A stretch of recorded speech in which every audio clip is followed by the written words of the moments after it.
All right, hello and welcome to Fight Picks with the Pros. My name is Garrett Marchesano, and today we're going to review 4 fights on the upcoming UFC Fight Night event featuring Mackenzie Dern versus Marina Rodriguez in the main event. Today, I'm joined by, as always, Chris Holds It Down Holdsworth. What's up, everybody? Let's go. Let's go. Introducing Fight Picks with the Pros, brought to you by FanDuel. All right, first fight we have up is Phil Megatron Hawes coming in as a minus 280 favorite versus Darren Nguyen coming in as a plus 220 dog. So this is an interesting matchup. We got Phil Hawes, who comes with plenty of power, 11 wins, 7 TKOs. And then on the other side, you got Darren Nguyen, who, I bet against last time he fought, and I had a little bit of pride for him because he's this little guy. He was such a big underdog, and he pulled out this win. He throws with power, and Daniel Cormier is real close with him and was rooting for him. So short for that division, man. He's tiny. He's 2-2 in the UFC. Do you know his height? No, it's got to be like 5'5". Yeah. It's got to, or maybe something even. Tyler, check on that. What's his height? Darren Nguyen. 5'5". How did I call that? Yeah. So 5'5", that's like Uriah's size, and he's fighting at what? Middleweight. Middleweight, dude. Are you kidding me? But he's a bowling ball. He's a tank, no, and he throws heat. That's what I liked about him too. I didn't think he was like very technical. I thought he was just a kind of just a fighter. He'll wheel overhand right. That'll do some damage. So, yeah, this is an interesting one. I like Phil Hawes. He's built like a brick shit house, and he comes to fight every time. 7 straight wins. Okay, 3rd in the UFC. He comes from the Contender Series. So it's hard to bet against this guy. We got some remodeling going here at Team Alpha Male, and they're building out the room next to us. If you guys hear anything over here on the audio. Then you got Darren Nguyen on the other side, the bowling ball, 7-2, 4 TKOs, 3 decisions. He was on a losing streak. In my mind, his last fight was kind of fighting for a contract. He was a deep underdog. They expected the other guy to run through him, got beat. So I'm not even going to throw it to you first, Chris. I'm going to go. I like Phil Megatron Hawes getting the win. I think he's going to get it by TKO. Yeah, I'm just, when I see a 7-inch reach advantage, I see Division I wrestling in Iowa, 7 straight wins, 3 in the UFC. I just feel like a guy like Hawes training out of Sanford MMA is just on another, is on another trajectory than, Darren Nguyen. I think Darren Nguyen is like, a good fighter, a tough fighter. He's going to be a hard guy for anybody to fight because he's unorthodox. Yeah. He's small. He just wings it. But, 2-2 in the UFC, I don't know. I think I'm sorry. I think Phil Hawes, like you said, is going to use that reach, stay on the outside, and he's going to hit him with something hard, and then either finish him with some ground and pound on the ground and get that TKO, like you said. Yeah. All right, so we're both rolling with Phil Hawes by TKO. Cheer. All right, next one we got Tim Elliott, the veteran, coming as a plus 152 dog versus Matias Nicola, coming as a minus 188 favorite. So, interesting matchup. We got Nicola returned to the UFC in March after winning a pair of fights at Brave CF in Future FC. As for Elliott, he's dropping 3 straight and 4 out of 5 of his fights from June 2017 all the way to May 2020. So, this is a tough one because he's more of a vet. 17-11, 3 TKOs, 6 subs. He has 2 straight wins, but he has 4-5 in the UFC. It's a tough one to judge Tim Elliott because he's doing well as of late. And then you got Matias over here on the other side, 16-2, 4 TKOs, 5 subs, won his last fight, 2nd fight in the UFC. What's your initial evaluation of this matchup, Chris? I've known Tim Elliott for a long time. He's always, been a great, fighter, tough fighter. 17-7. He's had a lot of fights. A lot of fights haven't went his way as well, especially the ones in the UFC. But he's fought a lot of top-level guys. He's fought Joseph Benavidez, Demetrius Johnson, Askarov, Roval. So he's not like he's losing to a bunch of chumps. He's fighting top guys and he was losing to them. But you got a young guy like Matias coming in at 16-2. That's a lot of confidence. Yeah. It seems with 9 finishes, 4 TKOs, and 5 subs. Second fight in the return to the UFC at flyweight. Man, as much as I most of the time pick for my guys I know, Yeah. I think Matias is going to pull this out. I think he might be the young, hungrier fighter, unless Tim is making some changes. And who was Tim's last fight? Do you know? He won against Espinoza in March. Okay. See, this is hard for me because I know Tim can beat anybody if it's his night. And he's coming off 2 wins. If it's his night. Yeah. But then there's sometimes where it's just not his night, just like all of us, right? Yeah. I'm going with Tim Elliott. Yeah. I'm going with Tim Elliott Right, by decision. Let's go. All right, I like it. This is the typical vet versus the up-and-comer, which you see the UFC do time and time again, and rightfully so. They want to see if this new up-and-comer has what it takes to take out a veteran, and the veteran wants to prove he still got the mojo to stay in the UFC, right? So my heart is saying Tim Elliott, but my mind is saying Matias here. 16-2, 4-1 in the UFC. I think Tim Elliott's going to have a lot of tricks for him, so I think it's going to be hard for him to put him away. So I'm going to go Matias by decision. I respect that. I almost went Matias too. Yeah. All right, let's move it up. We've got Randy Rude Boy Brown coming as a -250 favorite against Jared Gooden at 198 dog. So, interesting matchup. We got Randy Brown, 13-4, 6 TKOs, 5 subs. He has a win over Oliveira back in April by sub. He's 7-4 in the UFC. And he's fighting Jared Gooden, who's kind of a wild card in my opinion. He's 18-6, 8 TKOs, coming in as a heavy dog. So they're really putting some confidence in Randy Brown here. 8 TKOs, 6 subs for Gooden, and dude, he throws heavy. When I going over his last fight, I was like, I don't care what you guys say. He's throwing heavy. It just takes one shot to land. And he was a big dog in his last matchup, and I got that victory. That was my lock of the week for FanDuel. So that was a good one. So what do you think about Randy Brown and Jared Gooden, how this matchup plays out? Man, like you said, Goodwin throws heat. He comes out there and he swings hard. 8 TKOs, 6 subs, so he's well-rounded. I'm a fan of the guys who have like the well-rounded knockout to submission ratio. I'm always a fan of that. And if you look at like Randy Brown, 6 TKOs, 5 subs, he's right at that same kind of, same kind of style. So I think with this one, it's going to be who wants it more. Similar fight experience. Yep. They're both they both can do a little bit of everything. They're both strikers, and they can win with submissions on the ground. I'm feeling I'm going to go with Jared Goodwin on this one. I think he's going to be able to connect the bigger punches and win a decision. Wow. Okay. I'm going Randy Brown on this side. I felt like even though Jared won last fight, it was those kind of punches that snuck in that got him the win. He was actually losing the fight until he KO'd the guy. Yeah. So I was on the edge of my seat. I think Randy Brown is going to get the win, and I'm going to say by decision. All right, let's move on to the next fight. We had to throw in this is a little thinner of a card, so when it's thinner, we throw in those early predictions. So we're going to talk a little bit about Rose Thug Namajunas coming as a -250 favorite as of now against Zhang Weili.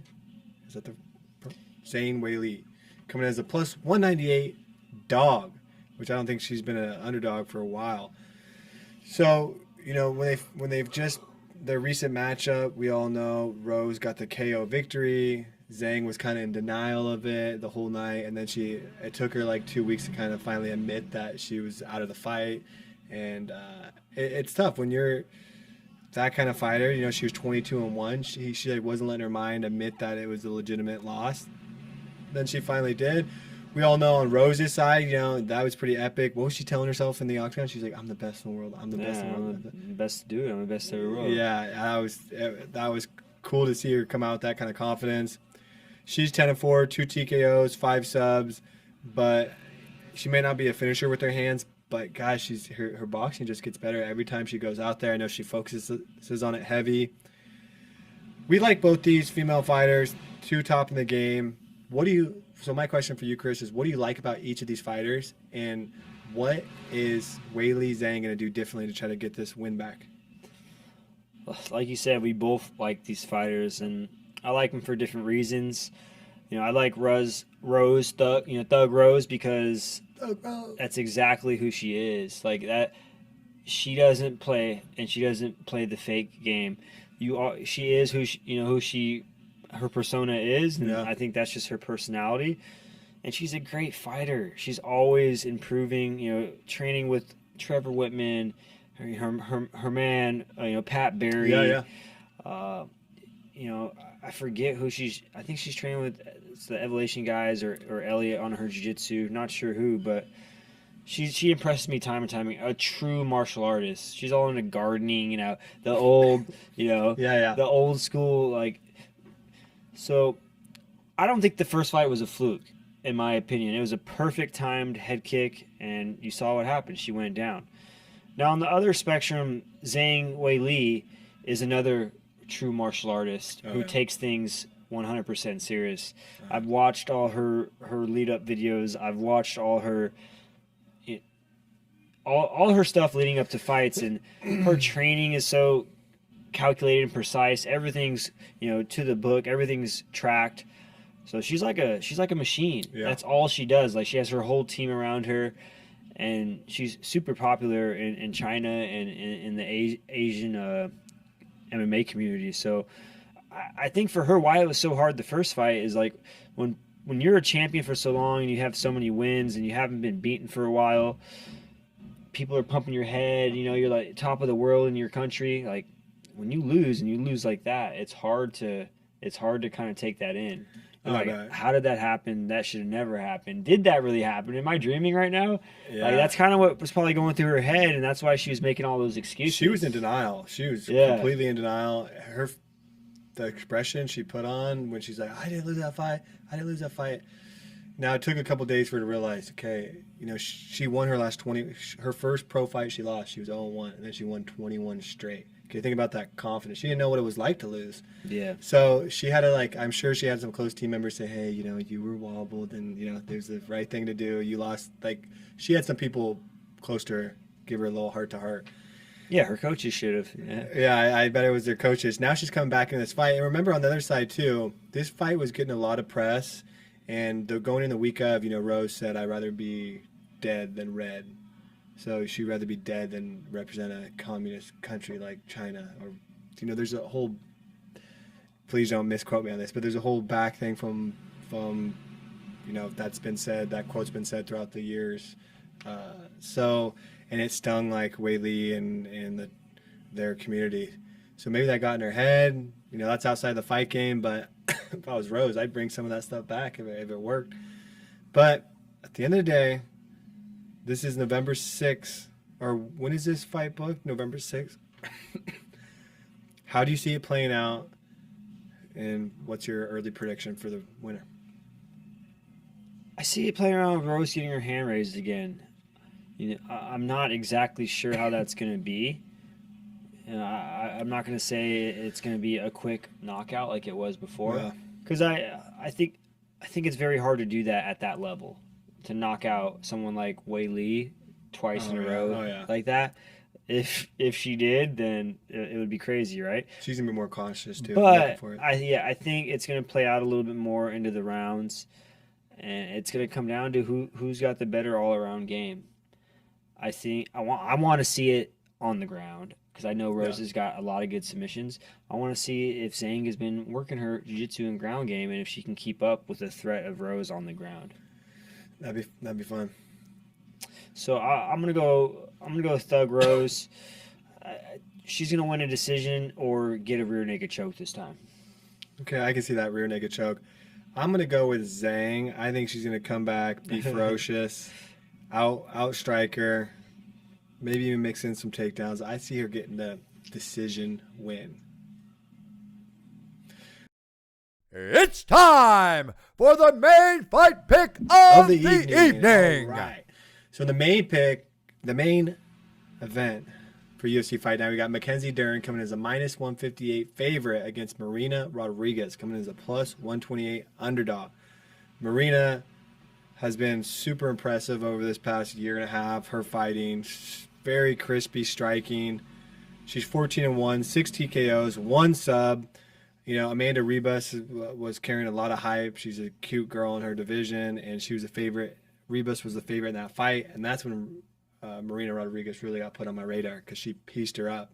There's nothing that Ribas could do. So this was the right step because in terms of competition for Mackenzie Dern at the top, they're both, I think, similar levels. So when you see the stat sheet with both these girls, what pops out to you as far as an unfair advantage? I love this fight.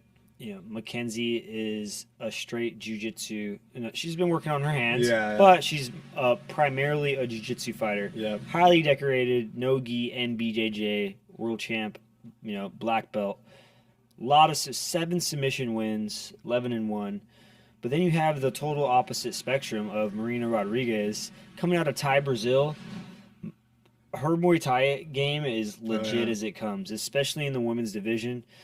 It was cool. Her and one of her training partners and her coach came to the team and trained for a week or two. And her coach was nice enough to run a couple classes, and I got to kind of see traditional Muay Thai. Almost like shoot box style, like the traditional shoot box in Brazil. But great instructor, and you know I can see how it's rubbed off on Marina. Is you know her Muay Thai is one of the best in that division. So the trick is Mackenzie going to be able to take her down? Marina has always had pretty good takedown defense. You know, fighting people like Watterson, fighting people like Cynthia. But every fight, her takedown defense has gotten better, and her stand-ups have gotten better. Yeah. So it's hard for these wrestlers and these grapplers to take her down, and she ends up piecing them up on the feet. In my opinion, Marina Rodriguez is going to find her openings and tag Mackenzie up. Wow. She might get taken down. She might get taken down.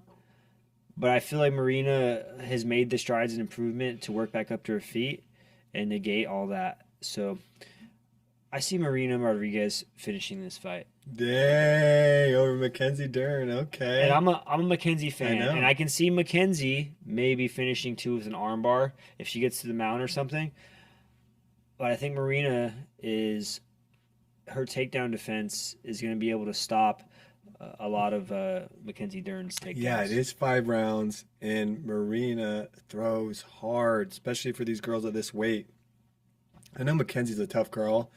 Yeah, she can strike her own, right? She's got some hands for sure. Of course, she's the beyond black belt on the ground. So Marina's going to keep it standing. I'm going to go Marina Rodriguez on this as well. Will be my official pick. I'm going to say by decision. I think the strikes are going to add up, and Mackenzie Dern will be a little bit more reluctant to go in for those takedowns or really engage with her in the 3rd, 4th, 5th round. I think it's going to end up being I think Marina takes 4 out of the 5 rounds and gets a dominant decision win. Yeah, I do too. I think the decision win is probably what's most likely. 2-inch reach advantage, the Muay Thai, she's going to keep her away. Yeah. If she does get taken down, I think she's going to be able to negate and stand back up, and she'll be able to win that decision. I like it. And I look at these props here. Marina, by points, by decision, is plus 420, where these lines are right there. So, guys, bet $100, win a $420. All right, that'll do it, guys. Thank you for watching Fight Picks with the Pros, brought to you by FanDuel. Please don't forget to subscribe and like this video. Thank you to everyone listening out there in podcast land. We'll see you next time. See ya. Hello, everyone. Bruce Buffer here. Thank you for watching the MMA Surge YouTube channel. We hope you enjoyed this video.